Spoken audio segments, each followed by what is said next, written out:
دنیا کی سب سے خطرناک انسانی تجربات۔ یہ کہانی سائنس کی ہے لیکن ترقی کی نہیں۔ یہ کہانی ہے ان انسانوں کی جنہیں جان بوجھ کر تکلیف دی گئی، بغیر اجازت، بغیر کسی رحم کے۔ کچھ تجربات ایسے تھے جہاں انسان نہیں رہا، صرف ایک ٹیسٹ بن گیا۔ آج ہم آپ کو دکھائیں گے دنیا کے سب سے خطرناک اور شرمناک انسانی تجربات۔ سائنس نے انسان کو چاند تک پہنچایا، لیکن جب اخلاقیات ختم ہو جائے تو یہی سائنس ظلم کا ہتھیار بن جاتی ہے۔ سوال یہ نہیں کہ تجربہ ہوا یا نہیں، سوال یہ ہے کہ کیا انسان راضی تھا۔ 1932 میں امریکہ میں ایک تجربہ شروع ہوا۔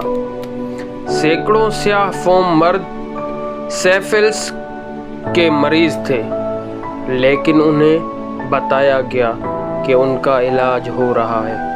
حقیقت یہ تھی کہ علاج جان بوجھ کر روکا گیا تاکہ بیماری کا انجام دیکھا جا سکے۔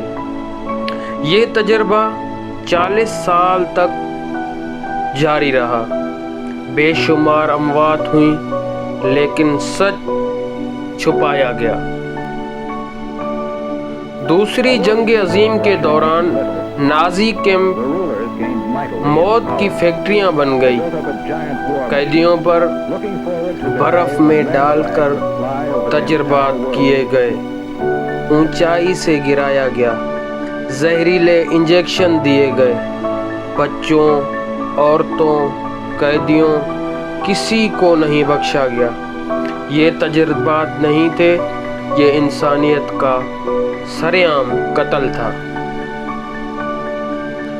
جاپان میں یونٹ 731 نامی ایک خفیہ یونٹ تھی۔ یہاں زندہ انسانوں کے جسم چیرے گئے بغیر بے ہوشی۔ لوگوں کو صرف لوگس کہا جاتا تھا، یعنی لکڑیاں۔ یہ تاریخ کا سب سے بے رحم باپ ہے۔ تباہ کاری کو ہتھیار سمجھایا گیا۔ سپاہیوں، مریضوں اور عام لوگوں کو بغیر بتائے ریڈیشن دیے گئے۔ نتیجہ کینسر، معذوری اور خاموش موت۔ آج قوانین موجود ہیں، اخلاقیات کی بات کی جاتی ہے، لیکن سوال باقی ہے۔ کیا انسان واقعی محفوظ ہو چکا ہے یا تجربات اب بھی ہیں، بس شکل بدل گئی ہے؟ اگر آپ اس جگہ ہوتے تو کیا آپ انکار کر پاتے؟ یہ آپ کے لیے سوال چھوڑ کے جا رہی ہے۔ ویڈیو ڈاکومنٹری آپ کو کیسی لگی مجھے کومنٹ سیکشن میں ضرور بتائیے گا۔ ملتے ہیں انشاءاللہ کل ایک نیکسٹ ڈاکومنٹری ویڈیو کے ساتھ۔ تب تک کے لیے آپ اپنا خیال رکھیں، اپنے اس چینل کا بھی۔ اللہ حافظ۔